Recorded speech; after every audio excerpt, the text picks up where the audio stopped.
retraités sont en colère. Une grande mobilisation est prévue à Paris le 15 mars.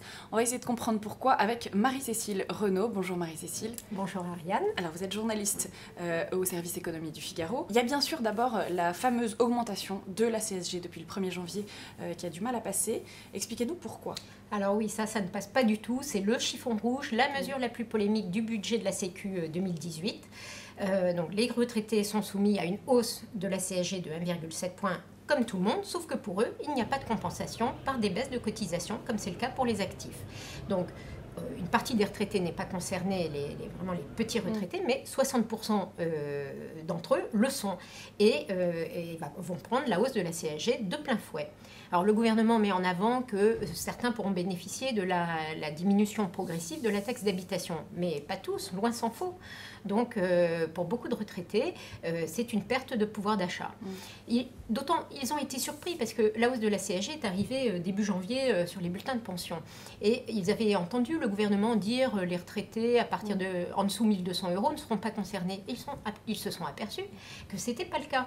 Parce qu'en fait, le gouvernement prend le revenu fiscal de référence pour un couple. Du coup, le seuil est à 900, un petit peu plus de 900 €. Donc les gens ont été très surpris.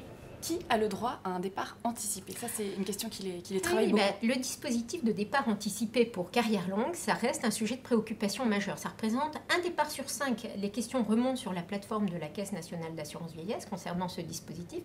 Ça permet aux gens qui ont commencé à travailler très, très jeunes, entre 14 et 20 ans, de partir plus tôt, c'est-à-dire avant 62 ans, qui est l'âge légal.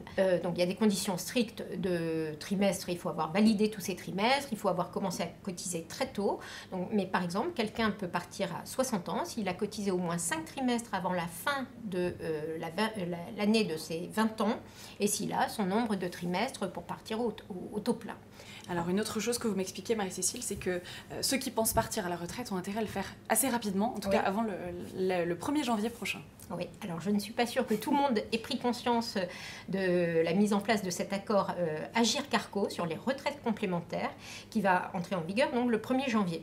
Les retraités qui vont partir auront une décote de 10% sur le montant de leur retraite, même s'ils ont tout leur trimestre, même s'ils ont le bon âge, s'ils sont à 62 ans, même s'ils ont tout bien fait, ils auront 10% de décote sur le montant de leur retraite complémentaire pendant 3 ans. C'est important. Pour annuler cette décote, il y a une recette, c'est travailler 1 an de plus. Voilà, c'est le but. Cet accord a été mis en place pour pousser les gens à travailler plus longtemps.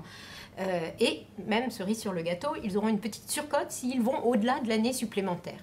Mais ça va faire mal, notamment pour les cadres, pour qui la retraite complémentaire pèse 60% de la retraite globale. On retrouve tout ce dossier, évidemment, dans les bonnes colonnes du Figaro et sur le site du Figaro.fr. Merci Marie-Cécile. Merci.